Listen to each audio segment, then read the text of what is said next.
Okay, good afternoon, everyone. Thanks for being here. I'm gonna say the usual things you say in these occasions, but it's really massively nice to be back here in Perugia at the festival and to see a full room of people, although we still have to wear masks is still important and great and very empowering to be back at these things. My name is Philippe Di Salvo. I'm a postdoctoral researcher currently at the London School of Economics and Political Science as a visiting fellow.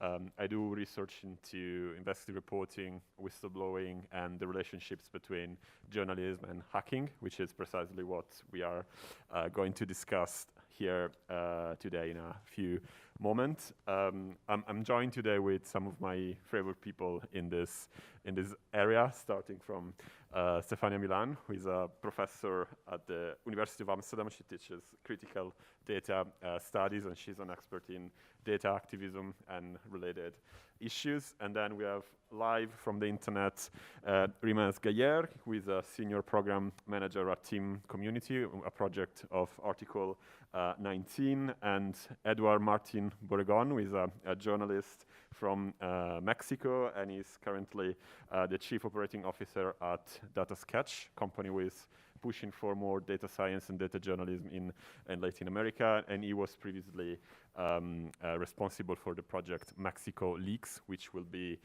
mostly what we're going to discuss in a moment. And also, Rima is here on behalf of GlobaLeaks, so one very important open source software and project for anything whistleblowing. And I'm saying whistleblowing because actually that will be the core topic of our conversation this afternoon, and we're going to discuss the role of leaks in the contemporary media ecosystem, let's call it this way, and how leaks and whistleblowing cases have shaped the way in which we get to know things, and how journalism works, and some relationships between journalism and activism. So if I can see my computer on the screen now, please. This panel actually has a long story. It was originally designed in 2020 to be the launch of my book, actually, that I guess maybe you will see in a moment behind me. And the book is... Sorry. No worries. We can take a second. No rush.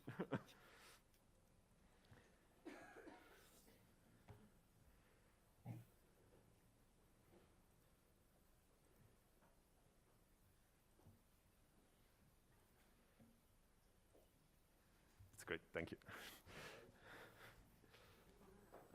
So anyway, this panel is a long story, I was saying, which is getting longer, and it was actually, thank you. Originally, it was intended to be the launch of this book I wrote now 2 years ago. So we are having a book launch with 2 years of delay, thanks COVID. So if you want to still congratulate me for the book, I'm still happy about it. So the book is really the research into how open source software is being used for creating whistleblowing platforms where leaks and whistleblowers can communicate safely with journalists all around the world. And my book aside, the story of whistleblowing and leaks has really skyrocketed in the past decade, and in the past years we saw a very complex ecosystem of cases and new players coming in the field. And of course the big bang of this has been WikiLeaks, absolutely, who started and pioneered the approach of using information security and encryption to perform whistleblowing over the internet. And then we had a series of more, even bigger whistleblowing cases. We had Snowden, the Panama Papers, and many others. So the way in which information gets leaked by whistleblowers and actors is really changes, and is really shaping how journalism is taking place. And what is interesting to note is also that it's no longer only whistleblowers leaking information to the public or to journalists or to other organizations or individuals. And I'm very happy to quote once more Gabriela Coleman, who is probably the leading expert when it comes to hackers in these times. And she has done research into the public interest hacks, which are, in our view, those actions that hackers can do in order to steal information from servers and companies or any kind of organization to release it to the public. So the public interest you see in the name is not necessarily the public interest that we would define it in journalism, but these are acts that have an interest for the public because the information will get somehow public. So it's no longer only insiders and whistleblowers leaking information, and we saw this becoming kind of a routine also in very complex political scenarios like the 2016 elections with the Clinton emails, and more recently in the context of the Russian attack on Ukraine, we have seen different kinds of these leaks. So this, of course, creates very important pressures and challenges and even ethical dilemmas for journalists, because although we may be sympathetic with the acts of hackers when they steal information to kind of bad actors like surveillance companies and other players of this is still kind of controversial in journalistic terms, because we are not dealing with, technically speaking, a whistleblower, but with someone who stole information with probably also different agenda. So it's really an ethical space becoming quite controversial. So why I'm telling you this? Because when it comes to journalism, whistleblowers have been and leakers have been important resource for reporters since the beginning of journalism. So per se, there is nothing really new in this kind of more complex and relationship between sources. But when it comes to how journalism is performed with these things, we need also to focus on, in particular, on digital practices for securing the communication between sources and journalists. And this is why precisely.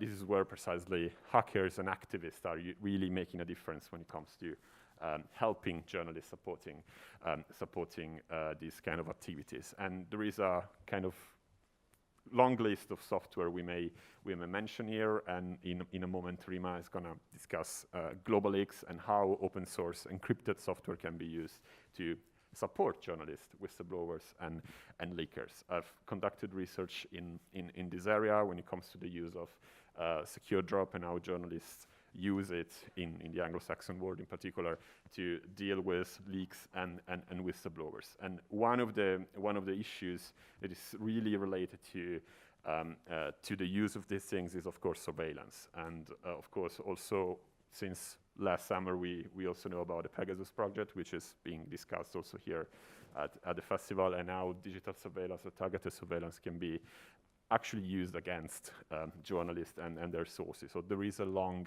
list of concerns when it comes to surveillance and how journalists have to respond to these pressures. And the good news, and this is actually the core of our panel today, is that there is a new closer relationships between journalists and hackers, the good hackers at least, and activists who are providing journalists with solutions like security, information security, software, and so on.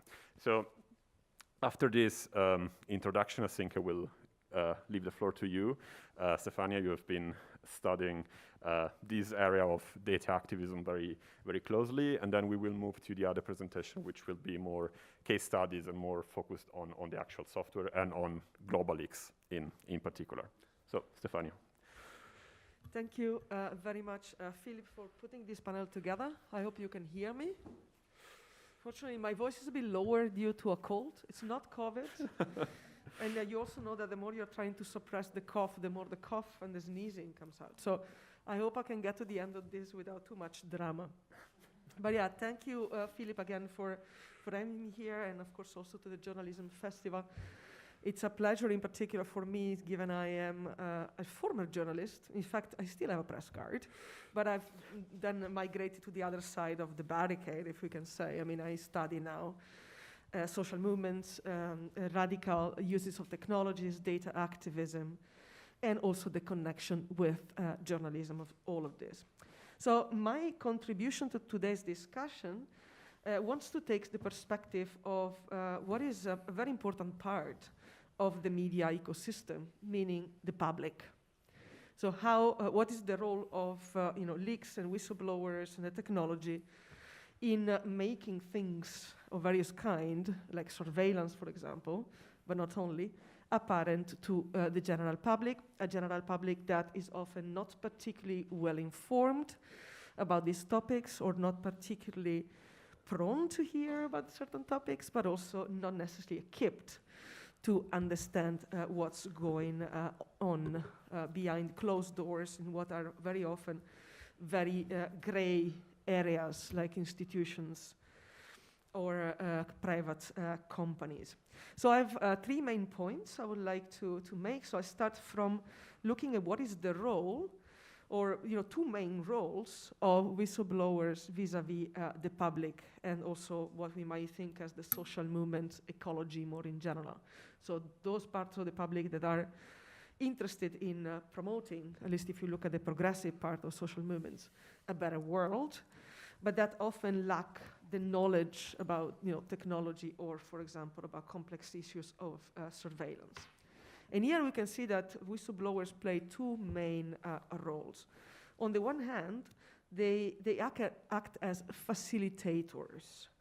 What do I mean? We can even imagine them as almost like service providers, so people who own certain technology, certain expertise, or simply access to, for example, classified information, and they put this privileged situation at the service of the general public, often, as we know, at great risk to their personal life and their security. Often they have to flee the country, they are jailed. We unfortunately have a lot of examples of that, because in the moment in which the state of the private sector is at risk, of course the pushback is typically quite violent. So in a way, the first role is really that of facilitators, of people that are in a way in between the general public and the classified information, and then try to grant more people access to it. But then there is a second important role, which is no less important in a way vis-a-vis the role of facilitators, which is the role of translators. What do I mean by translators? In a way, they really make things visible and apparent to the general public. They explain, like they filter the information, and they correlate the information with, they add extra information so that the general public can make sense of it. And in that way, they contribute to raise awareness, for example, about surveillance plans. I'm thinking here, of course, about the notorious case of Edward Snowden. I mean, those like us who have been researching surveillance and resistance to surveillance were actually not at all surprised about the PRISM scandal that you might remember, that Edward Snowden started discussing or started leaking information starting from June 2013. But, well, for most of people, this was indeed a big revelation, literally. And it contributed massively to change the perception amongst the general public of the surveillance perpetrated by the state, even towards, let's say, innocent, or presumptively innocent citizens. So the blanket surveillance that affects us all. And so this also contributed to question the regular, slogan that a lot of people use when, they're faced with surveillance, is like, yeah, but I have nothing to hide, right? I mean, Edward Snowden contributed to make clear that the situation is much more complex. So, whereby playing the role of translators of this knowledge vis-a-vis the general public. And this brings me to the second point, which Philip already mentioned, which is the importance of tools. So all of these will not be possible if there wasn't an infrastructure which is growing, luckily. And there's more and more, and we're going to hear also from Rima about that. So I don't say much about what tools, but basically I'm talking about all the instruments, the infrastructures that are developed mostly from the ground up to make sure that people can securely leak information. One of them is, the big realm of encryption tools, which are developed by what we may call radical techies. So techies, basically software developers who have the expertise, and again, they put themselves up as sort of service providers. They sort of become the custodians, by doing so, of a sort of critical politics of technology, where technology is a crucial building block of social change, but is also what empowers other people with access to information to engage in whistleblowing. So this contributes to make basically whistleblowing accessible to others as well, others that might have access to the information but not the technical knowledge to leak it, for example, securely. And in all of this, again, this critical politics of technology, a critical approach to thinking about the role of technology not as a neutral tool, but as something that is at the service or can be at the service of social change, or vice versa, can be extremely conservative and actively work against social change, contributes also to what we may think as norm change in society. I mean, the likelihood that some practice like whistleblowing becomes accepted by the general population. So whistleblowing might be punished by, for example, in the case of Snowden, by the government of the United States of America, but thanks also to the work of these radical techies, slowly the perception of the legitimacy of whistleblowing as a democratic practice is changing. Now, as we know, norm change is a long-term process, and it's also a process that unfortunately is reversible. So encryption, for example, is legal in this country, in Italy, but it was not long ago that, for example, in the UK, Cameron had announced that he would, well, I think nothing was done out of that, but had announced that they wanted to introduce they wanted to crack down on encryption, because encryption actually undermines, right, the state. Yeah. So in a way, what we see is that whistleblowers, but also these radical techies and all these progressive parts of social movements that own expertise on technology, they really contribute to stay on guard in a way. So also to defend us all in general as a citizenry when it comes to this type of technology and possibilities that we can put at the service of democracy.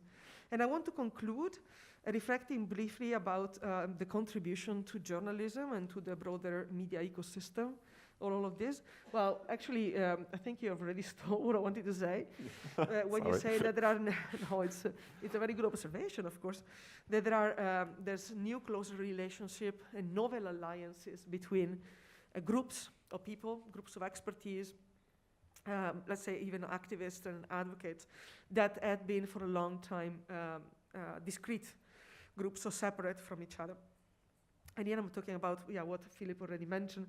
So alliances between hackers, the repositories of the technical knowledge, or radical techies, or data activists, however you want to call them. These are nuances, but essentially people who know technology and know and master it, and those that are, for example, more the side of storytelling, or have access for whatever reason to classified information that is of relevance for democracy.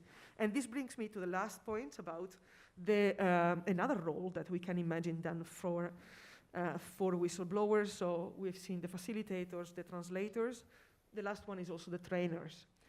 Trainers in what way? Because we have seen actually more and more, and I've myself done it, people who know, for example, about, let's say, encryption, that put these skills at the service of people who are a bit, or were not converted yet in a way, right? Or that think that all of this is so complicated that it's just impossible to implement in practice. Now, at the end of the day, it is kind of complicated to secure our own communications. It requires patience, but it's absolutely possible. And what we see amongst these radical techies is a lot of, a growing attention towards sharing this knowledge. So training also, for example, journalists, so people with storytelling abilities into, securing their communication. And I guess I'll leave it at that for now. Yeah. Thank you so much, Stefania. Riba, I don't know if you define yourself as a radical techie, but I definitely like it, so I will call you this way from now on. And you are among the people responsible for one of the greatest tools and software in this area, which is GlobaLeaks. So I think you can introduce us to the project and see how it fits into this context that we just outlined. So, floor is yours. Thank you so much, Philip. Just like one question, like, should I share like my own slides or they will share it for me, the organizers? Quelle slide le condivide lei o? Can you hear me? Ok, they don't see your slides, so I don't know. Ma se lei le condivide si vedono. Ok, you start them and see. Wow. Okay.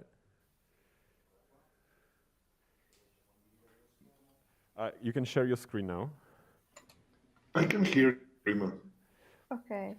But I don't know if I don't know if in the room they are listening. If they hear me in the room, yeah. Philip, let me check on signal. I hear you, Rima, but just share your screen so that we can see your slides. Okay, Philip, can you hear me? Yeah, I do. Oh, great, Okay. great. We lost you, like Edward and I. Okay, sorry. Okay, no, we're back. Yeah, I was asking about like the slides, if I should share them myself. Yes, just share your screen. Yep. Okay, I'm gonna do it. Thank you. Okay.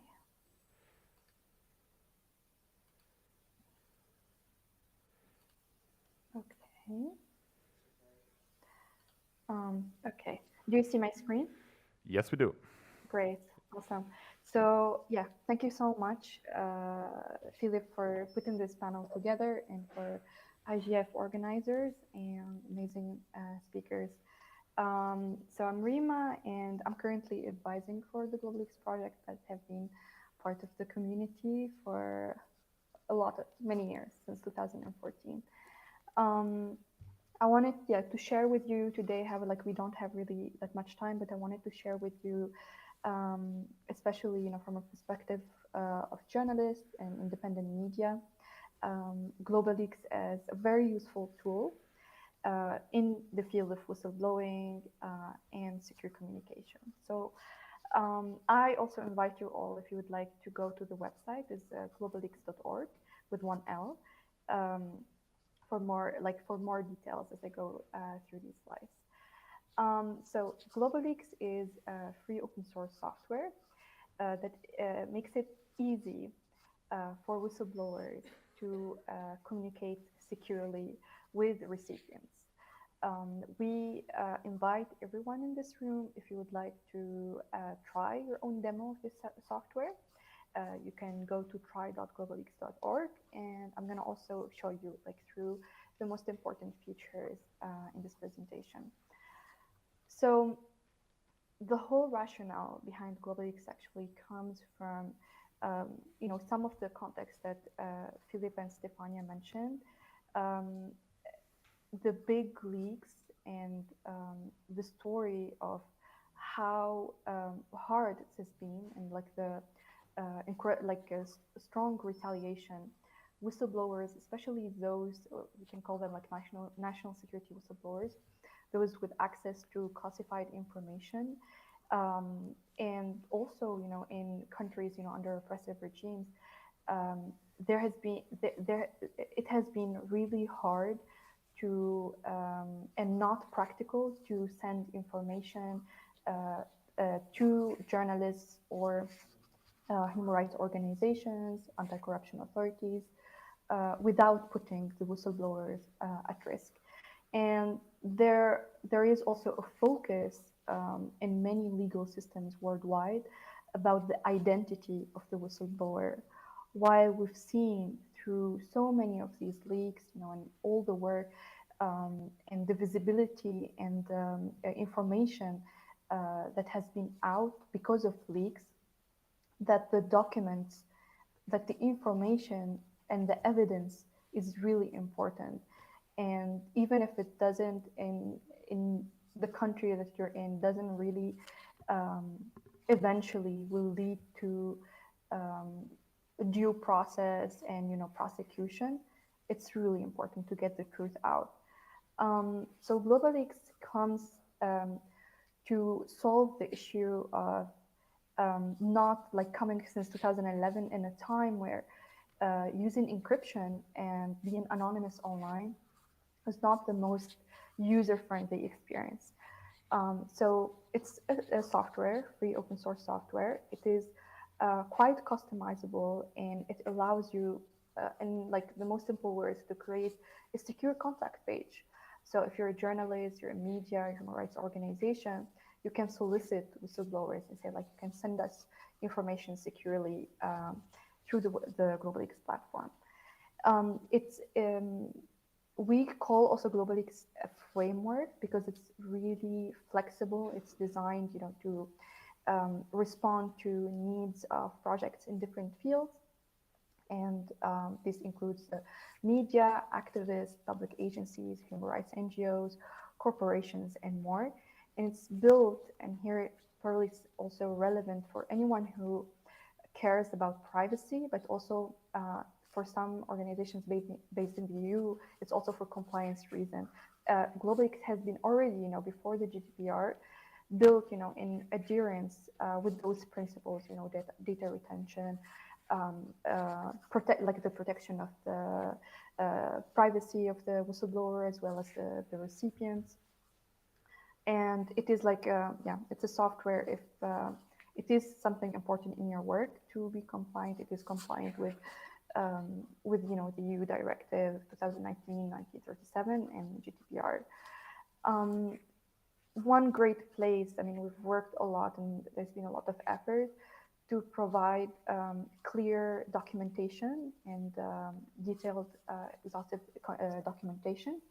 You find it, on docs.globaleaks, and we try our best to provide as much information for people to independently, start their own projects. So if you are, interested in trying, or working on a whistleblowing initiative based on GlobaLeaks, it's a really great place to start. And we do have also a ticketing system that we invite everyone. I guess this software has grown so much since 2011 to today, all thanks to the feedback from our community of users. One other challenge in tech is tech that is not localized and it's not available in many languages. We have, thanks to collaboration with an amazing community of volunteer translators and localizers, we have GlobaLeaks fully translated in over 90 languages. And we always invite more people. If the software is not available in your language, there are ways to get in touch with us and to have you be involved in the process. I guess this is not a presentation to go too much into the technical details, but I want to use this space to invite you to read about security and anonymity and how they are granted, by GlobaLeaks, the encryption, the application security, reading more about the threat model, because it's also something that would inform how we will provide your GlobaLeaks platform. And also we have regular penetration tests, and the results are published publicly. You can find all of these if you go to our GitHub or also our website. We are really grateful, to have since the beginning had the integration with Tor technology, which is a very solid part to allow whistleblowers to connect to the whistleblowing platform, granting their full digital anonymity. We have also, I think GlobaLeaks is, it's a tool that thrived a lot from the feedback from people who are starting whistleblowing initiatives on different levels, local levels, bigger coalition level for media. There are multi-stakeholder projects or independent projects, and we have tried our best to always include as much information in our documentation. As mentioned earlier, we have a forum where you can ask questions. There are interactions there. Really highly recommend to join our Slack. It's almost like the office of the GlobaLeaks team, and there's a community support channel on it, and also, of course, on IRC channel if you don't use Slack. So I guess like most relevant for the use cases for today's audience is projects, actually like the first projects based on GlobaLeaks were by investigative journalism, independent media outlets, basically making it as easy as possible in a time where there has been an understanding of how digital whistleblowing could allow access to different whistleblowers who wouldn't otherwise reach out for their own safety, reach out to the media or like the project or the NGO. We have like many users in the investigative journalism and the media field. These are like just a few examples. Recheck, which focuses on, some of them are thematic. So this one is example focus on investigating health and corruption related to the health sector. Le Monde and also Le Soir and another number of French francophone media have a platform like together, like a multi-stakeholder platform to, without any theme, just like to receive reports from whistleblowers about wrongdoings. PPLAF, platform for protection of African whistleblowers. Also, I highly recommend to check out their website because they're a good example of using GlobaLeaks as part of an ecosystem, because there are a number of secure technologies and of ways to be more secure in communicating with a project. And all of these projects basically had interest in using GlobaLeaks because they would like to be able to reach whistleblowers with certain access to confidential information and highly sensitive information. It has been used also by the International Criminal Court to investigate war crimes in Central African Republic. It's also going to be used for Libya, and by Amnesty International in Saudi Arabia a few years ago as a tool for human rights defenders to blow the whistle or report on ongoing human rights violations. And it's also, I guess, like one of like the most active fields in the use of GlobaLeaks is the anti-corruption field. It's used in Italy and all around the world by a lot of Transparency International chapters. It's used by public anti-corruption authorities, and it's used as well, by corporations. We prepared this link specifically for today's audience. If you're interested to just, play around on your own and see like what the software looks like, it's ijf22.try.globaleaks.org. So please, by all means, feel free to enter that in your browser and to check it out. This is, I'm gonna like show you very quickly what it looks like. So this is if you connect with that link. So, through the normal, I guess, if we can say the normal web, and it's protected, through HTTPS. And you can see here, there is like a warning, important warning message, because we always highly recommend people to connect through Tor browser. But in GlobaLeaks, we did decide like to have also flexibility in mind and understanding different threat models and different also whistleblowers who might not be able or think it's like too much of a, I guess, like it's not as easy it is to use Tor browser. This is also one of, I guess, the two ways one can access the platform. The action button is simple, it's file a report, you can change the language. There is a questionnaire. This one is very important, that I guess the whole point I can mention here for those of you who are not familiar with the software, it used to be very, very simple, just like, sorry about that. It used like the questionnaire used to be very simple, just like a title, description, and if you would like to attach a file.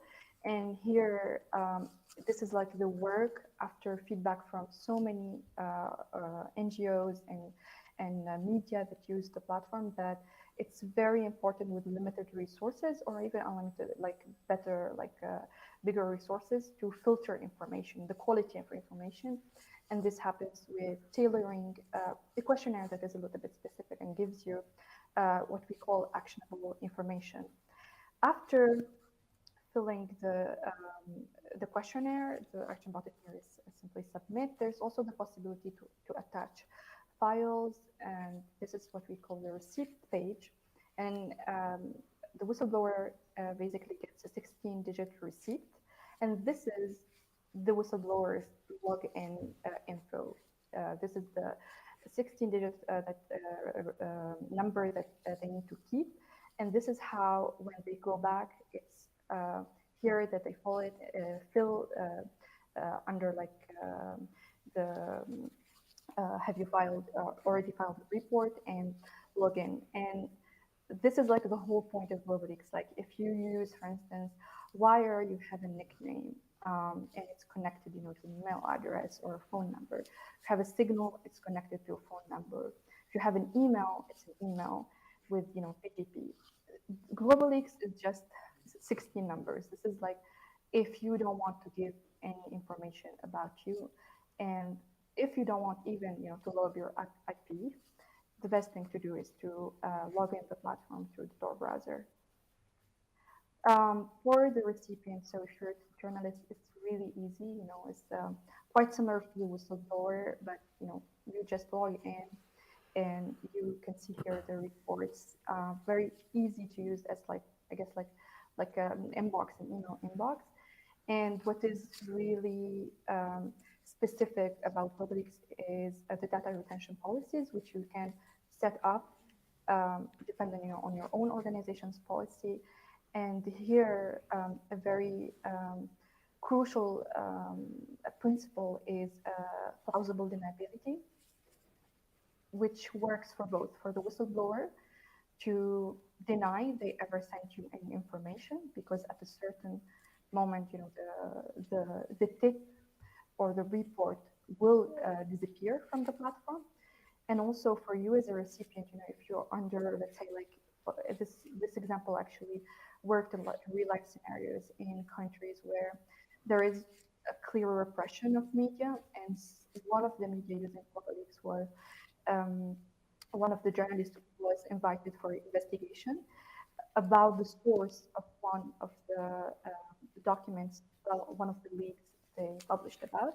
And they said, we don't know, and we don't have the original tip anymore because we have a 3-month expiration date.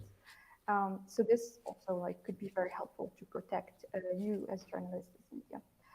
And the good thing is like, okay, you don't give any information as a whistleblower, but there is a way to communicate with the whistleblower. We have like a chat comment section. I don't know like how much time I still have. I don't want like to take all the time, but I try to literally like reduce as much as possible best practices. And this is like to bring over the experience of some of the communities and organizations that use the software. One of the best practices is reducing the noise and focusing on the quality of information. I'm personally a big supporter of leaks, and you know, any information, you know, speaking truth to power, and any information that could be out there to bring to the light, you know, crimes of corruption and human rights violations. But also, I'm a big privacy advocate and a digital rights activist, and I do highly advocate for tools that would allow, you know, this kind of like filtering and protection of, you know, eventual data, not just, you know, data dumps, even if historically you should be like very objective, think how much they help. I guess like this is like the technology here. GlobaLeaks tries to respond to both of these needs. Another tip is to not make the submission take so much time. and making sure like to periodically review the questionnaire, like the questions. It's very clear to, it's very important, sorry, to be very clear on whistleblowers' expectations. And you, like I recommend you check out, for instance, for in Italy, ALAC by Transparency International Italy, what they write about what they can offer, so what the whistleblower can expect, or even PPLab also, they have a great explanation on that. And also some guidelines about what can be sent and what not. Trust is key in these projects. This is not just the only secure tool that you have, that you offer, but highly recommended that it's part of your whole ecosystem in providing secure communication tools with your sources, with your readers, having all your websites in HTTPS, but in general, like following security practices and making sure that there is enough information about what it means to use the software and to provide also other tools. And I can show you an example of that. Here, it's important when you are building whistleblowing initiative and you're trying to foster it, by the use of tech like GlobaLeaks, to think about two things: the security of the communication, of the reports, the files that are being sent, and the identity of the whistleblower.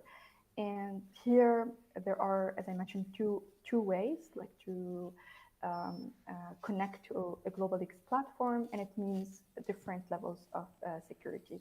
One is through HTTPS, it's confidential, and the information, is sent, through HTTPS, so it's secure. But the IP address is logged, so it doesn't, like, we don't consider that, of course, anonymous, like from the digital sense. Like there was a user, the whistleblower could have not mentioned their name, so they're anonymous, I guess, like if you think like not given one's name, but from a digital anonymity perspective, it's not. Anonymity is through, accessing through the Tor browser, making sure, there are no ways to trace, where the tip came from. And this is the one we highly recommend. We have projects that actually do not even provide HTTPS. I think MexicoLeaks, Eduardo will speak later, is one of them, and that's a choice that's really, based on the threat modeling. You have to think about the security of your whistleblower before making that choice. Okay, and not everything that gets submitted is a case. That's very important about the pre-qualification criteria, in your newsroom or your organization. Giving feedback to the whistleblower within 24 to 48 hours. It's, as I said, like the whistleblower would usually, we have like feedback that they usually will log back like in a day or two. So it's really great to keep that communication going. And remembering, I also always like to say what my friend Gillian Rourke says, which is tech won't save us. Tech is just like one piece in a whole ecosystem.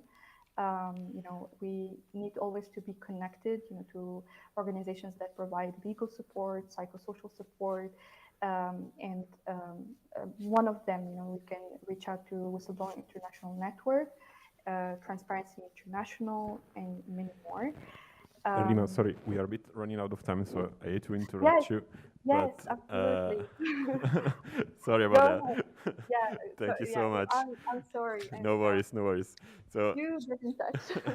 thanks for the very great introduction to GlobaLeaks. And Edward, you have been using it for one of the most interesting projects that have been launched in this area with MexicoLeaks. So it would be great to hear from you about how do you use these things and how it has been helping your organization to provide investigative reporting and leaks and exposure to important cases. So thanks for your contribution. Thank you. Thank you very much, Philip, Stephanie, Rima. A pleasure to be sharing the panel with you. and also hoping next time I could manage to arrive to Perugia. That I really love to be here, even with a mask. But well, let's go. Uh, let's go to explain a little bit. I will divide. I don't have a presentation, but just to follow me conceptually, I will divide my presentation or my speak into 3 points. One is my direct experience building up platforms and the success of MexicoLeaks and why MexicoLeaks succeed or why I think why it succeeds. A second one, a reflection about the whistleblowing process and how journalists intervene on there and how we have to think about that and what are our blind spots. And then what are our next steps in the whistleblowing agenda or what I think that it have to be the next steps. So, starting on MexicoLeaks. MexicoLeaks was founded, is run by GlobaLeaks, obviously. Thank you, Rima, and all the team for that amazing piece of tech, piece of software. We were launched on March 2015. And as I said, and just for the launch, we were giving a new approach or we were making an innovation in the whistleblowing platform scene running by journalists. What's that innovation that we made at this point? We made a platform that it was collaborative by design. So the leaker, or the leaking person or the whistleblower, was able to share his document with one media, two media, or all the media that we were participants. And we have a coalition and we start to reporting all together in order to take the stories. That was a one first thing. In fact, it was like a quite new functionality that the GlobaLeaks developed at the time, and we were the second ones that we were applying. The first one was Public Leaks in the Netherlands, and they were more competitive than collaborative. And so we move in that collaborative space. Why would we move in that collaborative space? Well, that's why, because we were living like a really, I will not say strange, but yes, particular times. We have a president here in Mexico called Enrique Peña Nieto, that it was like a really, really easy man to be against to, no? We were, I used to say that we all live very happy against Peña Nieto, no? Everybody was against, everybody was saying that he's corrupt, so everybody was wondering to collaborate. So the floor to starting that was quite easy. Right now, with the actual president, it's more difficult because it's like more splitting the opinions, but it's not the point. And then we have like the best marketing campaign that we could ever dream because we launched MexicoLeaks on March 15 of 2015. And on March 16, we have with us the lead Carmen Aristegui, that at the time was the lead morning show in Mexico.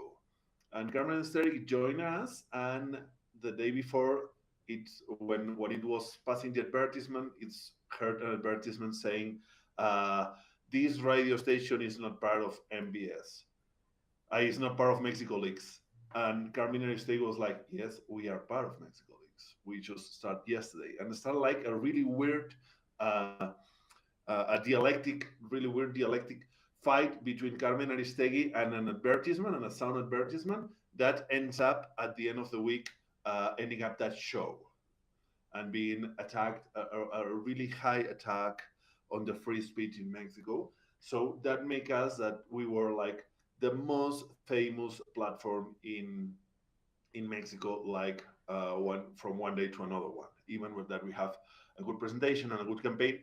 We have like, I don't know, 100,000 followers on Twitter in 3 days or something crazy like that. It was incredible. So we started to receive like a really high amount of leaks, and just starting investigating. And we have like various hits. So we find links with the narco and the politicians in Mexico and the actual and the past president.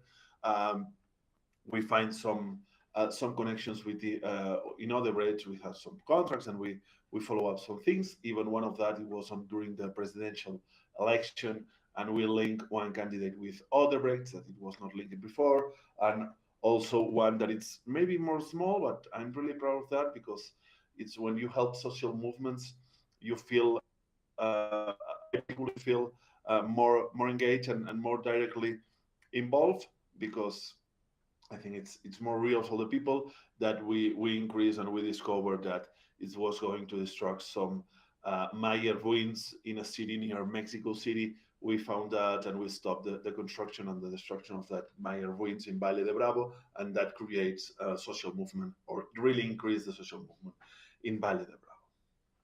And right now we are continuing, but as I said, I think that we lost a little bit momentum. And why we lost a little bit momentum is a thing that I really like to go and think about that.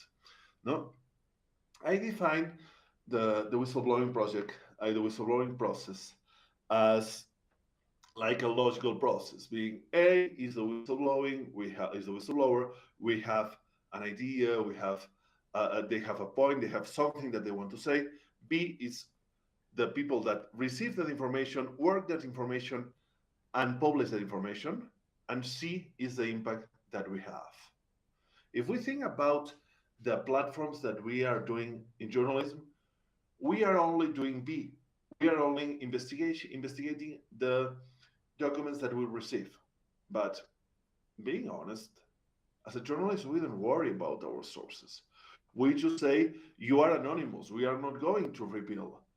Even that we have the software and all the tech for us, that we are not going to reveal you, or we are not going to say who you are. But is that enough? I don't know. If you start reading all the whistleblowing process that are not journalists, they also really effort and they say a lot about the whistleblowing and how their feelings. And for me, it was the time that I was most near to a whistleblower, and it was when in Mexico there was like a huge Me Too movement, and some of the women and girls that were around me start to talking, start to speak up about all what was happening, and and they were like living again all the process. They were getting nervous. They were saying we are saying that, and nothing is happening. So imagine what is happening in the mind of a whistleblower when it's sending us information. It's happening that exactly the same, and we are just ignoring him, saying that, asking them to share some secrets that could ruin his life or could change the way of his life or the way he's living. And we are not saying anything, just receiving. We are not saying we are going to investigate or not. Maybe he or she could spend months without knowing anything about us, and then we publish and we don't make a follow-up, we don't make a demand, we just expect that the power of the press go there and change things.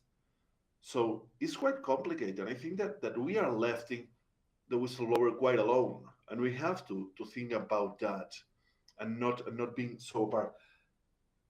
And maybe, and saying we have to see more of that. We have to see. I imagine a Me Too movement, but with corruption. I wonder that everyone in this room knows a corruption case. I'm completely sure of that. A corruption case that is not being denounced, never. Why we don't speak up? Because we don't think that it's gonna happen nothing, and we are continuing that society of silence, and we don't break that silence, or we are in questa omertà that you Italians have that beautiful word that I think that, well, it's not beautiful, but I think that describes a lot what we are doing as a society. So we have to break that. I like the idea, and I only see that applying on Serbia with Pixtelika, that they are, I think, that one of the most interesting or one of the more advanced whistleblowing projects, that they have a hotline for denounce. Even so, a whistleblower could call and say, I have that, what I need to provide you, or what is the best way to gather all the information and have that, and support indirectly. Maybe we have to start doing that and start to moving on that way, because we are on a change of paradigm. I really like what what we are starting saying, what Philip started saying, WikiLeaks was the Big Bang. Yeah, it was the Big Bang, but not also because it was the start. It's also because it's so far away. Right now, it's impossible to imagine that we have someone who has access to a privileged information in a computer that could go there, put a CD, and get out all that information as it happens with Chelsea Manning. That is completely impossible. Right now, if you work in somewhere like a little bit pro, you can put USB, your system is completely locked down. Your sysadmin will follow all the links. So it's quite impossible to make that. So we have to change that paradigm. We have to be more mobile, maybe. But when the mobile is also a device of a spy, it's quite difficult. But how a person right now could go take a document in a like high-profile computer and give it to us is really, really, really hard. So I think that we have to start changing. And also, we have right now the opportunity to create the whistleblowing laws or create with with the European direction. I don't know how it's processing in Italy that law, but I think that it's basic that we do that. And for that, I think we have to push as a journalist, as an activist, as citizens. We have to push in like 3 points of that law. So for me, the 3 points of that law that is important to push is one, the law is linked to freedom of information. I have the right to say, I have the right to say the truth. And we are talking about that, the right to say the truth, and it's really important to link into the free information. Second one, we could not create laws only for public servants. We need to be internal and external whistleblowers. If we are only doing that for public servants, we are cutting really, really, really small. And then being a whistleblower is not, you can be a whistleblower independently about the channel that you are using. So you could not be obliged to use the channels of the government. And also that for our journalistic and civil society platforms, giving the right that a whistleblower could give you the information to you and then being able to get all the protection that the law and the state is having, it's crucial in order to continue promoting that content powers and that type of platforms. And I will continue talking, but I think that we are just arriving at the end of the time. Thank you so much, Edward. And I'm afraid we have run out of time and we have to leave the room for COVID reasons. So I will just say a few things to close this. And thank you so much for your contribution to both of you from the internet, and of course to Stefania. You don't see it from here, but it's actually an invisible baby next to be speaker with us. So it's 3 of us here, and it has been great to have you here. And I hope that this conversation about how hackers and journalists can come together to make journalists stronger and more secure, and I would say also better, will inspire more people to join forces in this area. And we can't do any Q&A for COVID regulations again, but I think the 2 of us will be just outside the Brufani hotel, possibly with a drink, I would say. So if you have questions, you would like to continue a conversation with us, we will be there. And also would like to thank you, the technicians and the volunteers who make this possible. It has been great, and see you soon. Thank you very much. Thank you. And congratulations, Philip. Thank you.